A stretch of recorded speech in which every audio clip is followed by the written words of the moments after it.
Yeah, because Inter Milan are still top of the table as well. I think it's by a point now because AC Milan won yesterday. So it's Yeah, going to be a good title race for you to watch. yeah. Well, for me to watch as a neutral. So it'd be quite fun to see how that goes. Which will be pretty good. Let's put this on record. Brilliant. Right, we're ready to go. Hello, everyone. Thanks for watching our YouTube live. We're back again. And I'm just kind of entertaining myself whilst I've got a bit of free time today. So I thought I'd get back Julian onto our video chat function as well. Julian, how are you doing? How was your new year for yourself and for everyone back in Canada? Is it all okay? Yeah, fine, thanks. Thanks for having me back on. Looking forward to collaborating with you guys once again, and I'm doing fine. New Year was good. You guys, how are you doing, Hamzan? Yeah, we're all doing pretty good. Everyone's got COVID in the UK, so just before recording, I was saying that there's no lockdown this year, so everyone's just feeling a bit sad and under the weather. I'm feeling all right, but I'm just keeping myself locked away just to be on the safe side as well. I'm going to the Man United game on Monday against Aston Villa, and I've got work coming up over the next couple of days as well tonight, a couple of days before the Man United game next week, Monday as well. So I just want to keep myself away from as many possible people, just to keep it easy for myself as well. We've got our latest podcast out, which is quite good. We're talking about the free agents coming up. So Right. along with the free agents coming up in 2022 and watching the AC Milan versus Roma game, I came up with the idea of why don't we speak to Julian about some of the young players coming through in Serie A. And I know that you're an avid Inter Milan fan, but your neighbours across the city at AC Milan, they have a very young team coming through as well. So I wanted to know just a couple of players that you think would be good in the next couple of years coming through Serie A, and I'll give my opinion on some of the ones that I think would be quite good as well. So ready to get into it, Julian? Who are your top 5 picks for young players in Serie A? We'll go one at a time. Yeah, for sure. So one of the first ones who I think is really proving himself this season compared to last year is Sancho Tonali for AC Milan. I think the central midfielder is really starting to flourish under Pioli. Like he's a central defensive midfielder, but he's also like a very good like deep lying playmaker. He has very good vision and he brings security to the AC Milan team. This season he's been pretty phenomenal. So I think like he's definitely gonna be one to look out for, not only for AC Milan but also for the Italian national team for sure. I really like Sandro Tonali. I've watched him for a couple of years since his move to AC Milan and when he was in the Italy squad as well a couple of times. But I'm really a big fan of how people, how they put the pressure on him really early in terms of his Alexandra Pirlo and right. They already exactly, yeah. They're already comparing it to Pirlo. Yeah. But I think his one is a different player completely. Again, being a deep line playmaker, he's got a bit more energy about him. I think, which would be quite nice to see. Sure. An Italian centre midfielder, not always having to worry about pace or possession, which is pretty good. He's got a bit of difference about him, which is pretty good. But last season, when we were talking about AC Milan and Pioli, it was good to see that he was in and out of the team because it's not someone that just because you get a lot of players in the Italian in the national squad where they just continue to play. He's getting rotated by Pioli. It wasn't just him in the starting level, which is pretty good because you got to see a bit more about him, a bit more about his character. I think he's got 2 goals this season as well in Serie A as well. He's played a couple of times in that centre midfield role, but he's got a bit of a license to run free. But I'm looking forward to see where Sandro Tonali could end up in the next 4 or 5 years. I think he'd like to stay in Italy. I think Italy's a place for him to work really well with the skills that he's got. Deep line playmaker, like you said, someone that can control a game. He's going to get into that mature stage around 25, 26 years old, where he's going to be the one to actually kind of dominate possession, dominate the team, and hopefully control games properly as well. And I think it was £15 million in total, wasn't it? So it was like a £9 million loan fee and then 6 million last time. I think that was a bargain because if you're having him for 5 years as your rivals across the city, I think that'd be pretty good to see how he develops and someone that you really want to enjoy watching. But for you, Julian, who's an Inter Milan fan, you can't really enjoy watching him, can you? If he's doing really well for your title rivals, I would say. What would you think?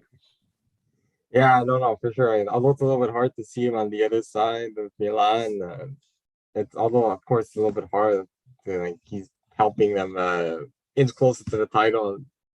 It's a little bit difficult to see, but at the same time, you gotta give the respect where it's due, and he's doing really well at the moment. He's bringing stability to that red and black of Milan, and at such a young age. Like the way he's playing, he's just so mature on the ball, and it's just pretty amazing to see him dictate the play like that at the at such an early stage of his career.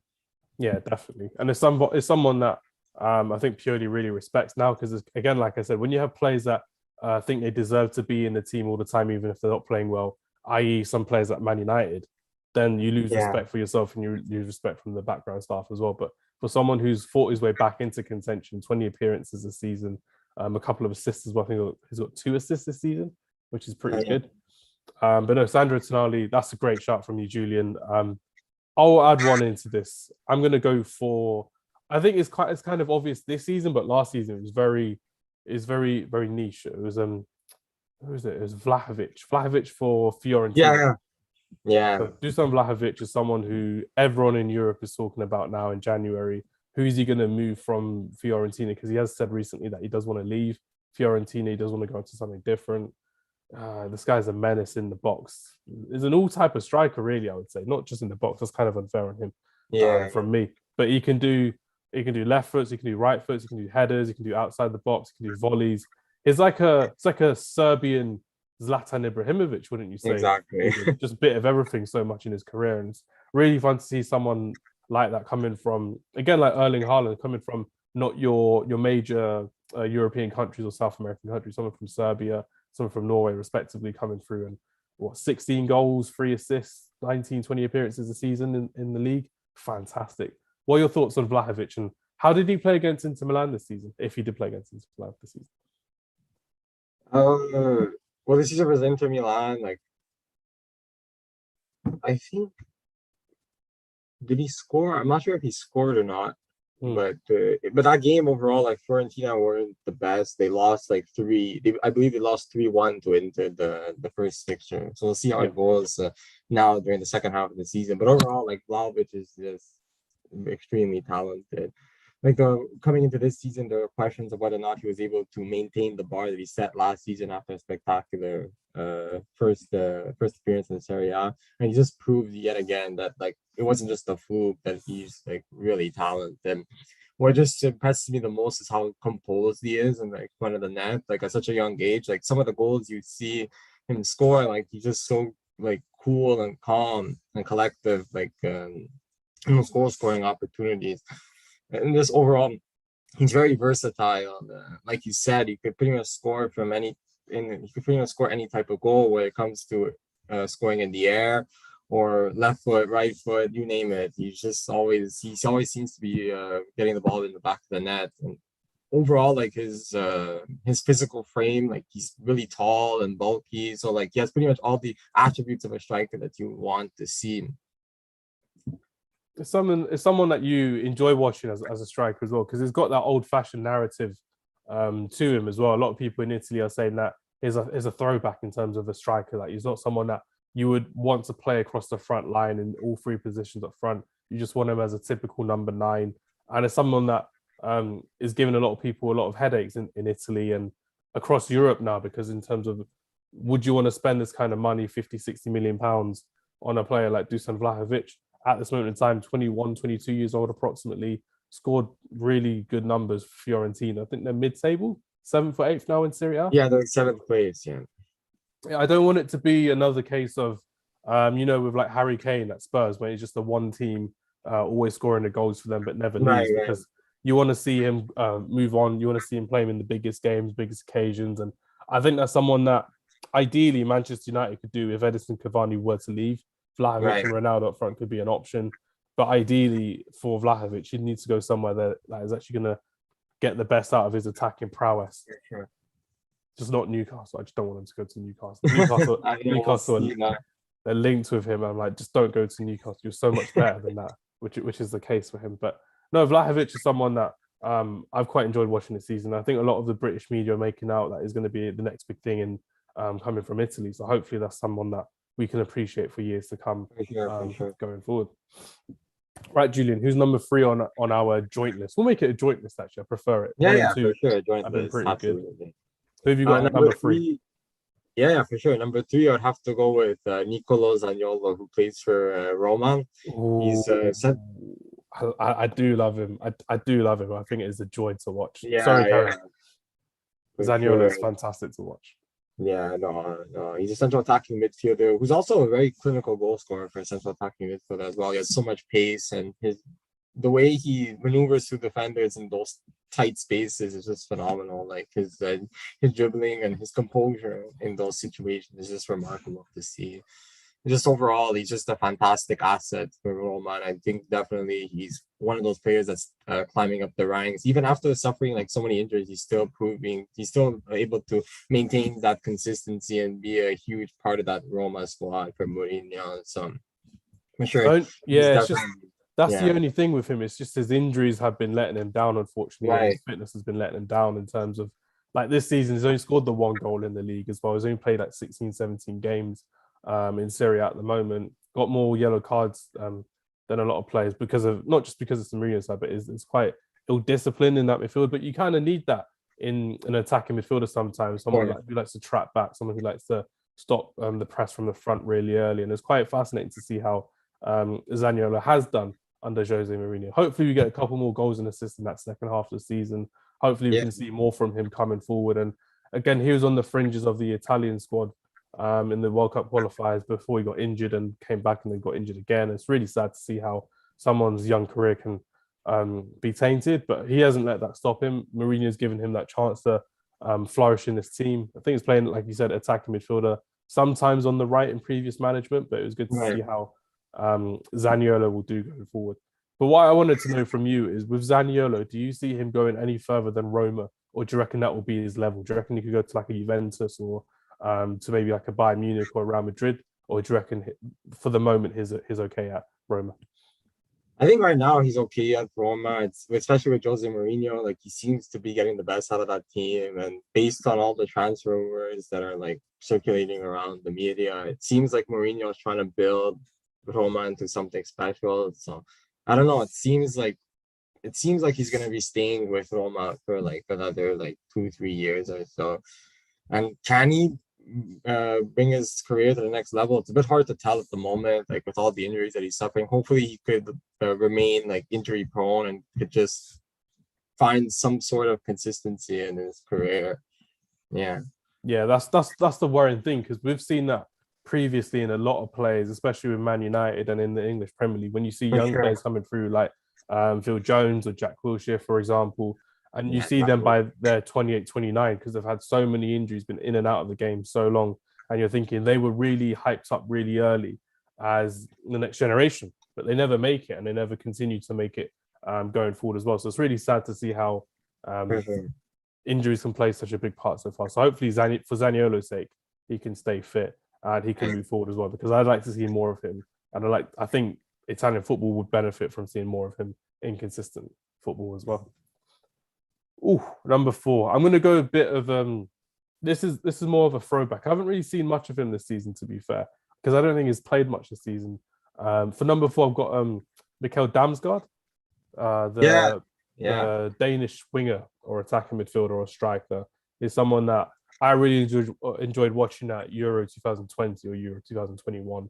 But again, he hasn't played much this season, only 7 appearances, hasn't scored or assisted or anything like that. But he's been someone who I think Sampdoria should have kind of cashed in. I think they yeah. would have been better to I cash in totally the agree. summer because they would have got a good 30, 40 million for him, especially after that amazing free kick against England at Wembley to set Yeah, to silence Wembley at the time, and obviously the Danish fans enjoyed it going forward. But the way I see it is Mikhail Damsgaard is a tricky winger, someone who looks a lot slighter than you would expect for a normal winger of his size. But it's really good to see because wingers come in all different shapes and sizes these days. There's a lot to kind of enjoy and appreciate about Mikhail Damsgaard as well. And for me personally, I enjoy the fact that he can play not just across the front line, but he can play on the front foot quite a lot. And we miss that in terms of wingers. A lot of wingers nowadays. Again, I think I'm still linking it back to Man United, but a lot of wingers nowadays, I like to just when they're lacking on confidence, they'll just turn back and pass it into midfield. But Damsgaard is someone who, again, not playing for one of the better clubs or stronger clubs in Italy, still likes to take on his fullback, still likes to switch it around a bit. But what can you tell us a bit more about Mikhail Damsgaard, Julian? What have you seen from him? Not yeah. just No, this I season, couldn't but agree previously as well. anymore with you. Couldn't agree anymore with you. Very versatile, not one-dimensional, which allows to increase his like unpredictability when it comes to taking on defenders. He could play multiple positions, even as a 10 sometimes. So like he has like all the qualities necessary to thrive into something special. And definitely like after that, I think that Euro 2020 really showcased like what he could bring to the table, and like seeing how much of a pivotal role he played with that national team at such a young age was pretty incredible to see. And yeah, I totally agree. I think last season was Sampdoria's chance to cash in on him for sure. I'm surprised that they didn't sell him to one of those top flight Serie A teams, but we'll see how it plays out now. Unfortunately, this season he doesn't seem to be breaking into the starting 11 as often as last year, but we'll see how it all plays out for the second half of the season for sure. Yeah, definitely. Because when you see players like that, kind of bursting onto the scene in the European Championships, and then you just see them not being sold, and you're just thinking you don't want to end up forgetting them, because if you end up forgetting them, then they could end up having. It's like with Lozano from, I think he's at Napoli now. So he's at Napoli. He finished the 2018 World Cup with everyone buzzing about him. They're all thinking, "Oh yeah, this guy's amazing. He's pretty good." Again, he's like in and out of the Napoli team. They're doing pretty well Napoli at the moment. I think they're in the top 4 in Serie A, but he was someone that in 2018 I was thinking, oh wow, it'd be great to see in the Premier League. And now he's like 26, 27, but I feel like his career could have gone one step further, maybe go for a bigger Italian club. Italian fans won't like me saying that about Napoli, but for me, I thought it would have been quite good to see him more consistently in the Champions League or in the Europa League as well. I think Damsgaard could have gone down that route if Sampdoria had cashed in on him as well. Right, so we're at number 5. So basically, there's no real order to this because I just want to talk about it, and it's quite fun to learn about it. But have you got anyone in mind for yours? Because I've got quite a few, but they're more common, more known. So I wanted to know if you've got any players that you think I don't know, or not many of the general public in England or Canada would know, or any of our listeners would know. Well, one of them I highly recommend the listeners to keep an eye on is pretty much like playing at a club that's not the biggest in the Serie A, but he's pretty much on the rise right now, attracting interest of like across Europe and especially within the Serie A. Is Giacomo Raspadori from Sassuolo. He's a striker who has 4 goals and 4 assists so far this season, and he's pretty much starting to make a big name for himself. Already last season, he made the Euro 2020 squad for Roberto Mancini. So that was like the first time we saw him play at the international level. And this kid is really proving to be something special. A very clinical goal scorer. He has a lot of pace, so he's very difficult for the back line to cope with. And he's very prolific. Scored his left foot, right foot. And he's just very talented on the ball, can maneuver to the defenders like very in such a magnificent way. So he's definitely one I would definitely keep my eye on for sure. Yeah, it was hard for him to break into that team because I think you had Immobile as your main striker as well. So it's just the fact that he played in that. I think he played in that dead rubber game against Wales, that third group game, because I think you'd already qualified as well. So don't quote me on that, but if he did, he did. But it was quite good to see how Raspadori, for someone who's not really been following Sassuolo, I know them mostly because of like Berardi as like their main player, but Raspadori is someone who I think would be really good going forward as well as another striker, because it's not your typical Italian striker who's someone that would tend to hold up. He's someone who likes to run. He's not a hold up striker, Run past the defenders, take on the last man, and I think that's quite refreshing for me personally, because I'd like to see more of Raspadori and I'd like to see more of how he can get Sassuolo up the table. But if again he doesn't make it at Sassuolo, I'm pretty sure there'll be a lot of interesting teams around Europe that would like to go for him as well. Because for me personally, 4 goals, 4 assists in 20 games for Sassuolo, who are kind of like an ultra defensive team from what I've seen. They like to play on the counter attack. But what would you offer differently about Raspadori compared to other young strikers in Serie A, Julian? What would you say is different about him compared to the rest of them? I think it's just his ability to just take on the defenders. Like usually the majority of the Serie A strikers are more like hold up strikers who are taller and rely on that strength to pass it back to the midfield or etc. But I think like with him, he's pretty much one of those strikers who has the pace and the confidence on the ball to drive through those one-on-one situations and potentially go towards goal for sure. Yeah, it's good to see that because it's someone that I would like to see more of, and I don't want him to be one of those players that has to then, if he does move to another team, he does have to Right. compromise his position because, as you mentioned, like the likes of Tammy Abraham, Edin Dzeko, Zlatan Ibrahimovic, Giroud, they're all big strikers, and when you got Yeah. someone like Osimhen at Napoli, who's a fast attacking striker who can go through the last line of defense, someone like Raspadori would be someone who someone could end up being in that top six, that top five in the Serie A as well. I think that would be a good step for his next move as well if Sassuolo were willing to sell him. But the way I see it, I think Italian football. I said it last season as well, but I think Italian football they're slowly coming back in terms of bigger teams, bigger players, and I like the fact that there's a lot of young players out there going to Italy from England. So Fikayo Tomori, Yeah. Tammy Abraham had one from England as well. Ainsley Maitland-Niles, I believe, has confirmed the loan move to Roma. Yeah.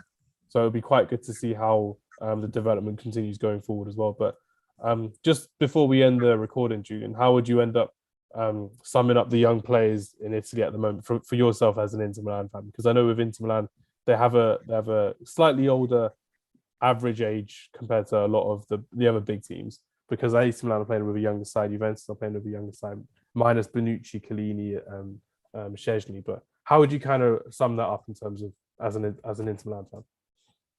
Like my young prospect, the young prospects of my team. Is that what you're asking? Yeah, just an Inter Milan. Yeah, we haven't really mentioned Inter Milan. It's all about the other. Yeah, teams. no, right now Inter Milan don't really have too many younger prospects. The only one that's like stands out is Alessandro Bastogne, the left central back for Inter Milan. He's 21 years old. He seems to be proving himself to be on track of becoming one of the best center backs in the league.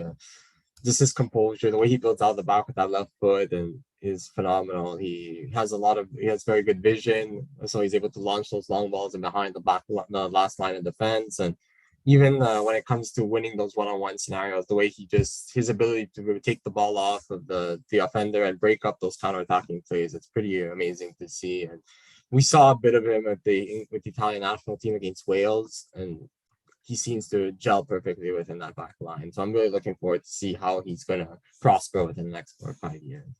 Yeah, I agree, because as someone who's done well under Antonio Conte, he's done well under Inzaghi as well, and he's going to do pretty well for years to come, again, barring any injuries. And I think it'd be really good to stay in Italy because he looks like one of those old-fashioned Italian defenders who has got a bit of pace about him, plays it out properly, just like you said as well. And he can play in a 3, and I think he can play in a 2 as well, from what I've seen in Italy as well. So they played a 2 in the back with Italy. Yeah, he played. Yeah, I wouldn't like to see him being one of those players again. Like, versatility almost kills young players, but they need to get into the squad. But him and Skriniar are at the back, De Vrij at the back. They've been pretty good for Inter Milan. Obviously, that's why you're top of the table. But would you reckon Bastoni would be the one to stay at Inter Milan for years to come, being another like one club legend?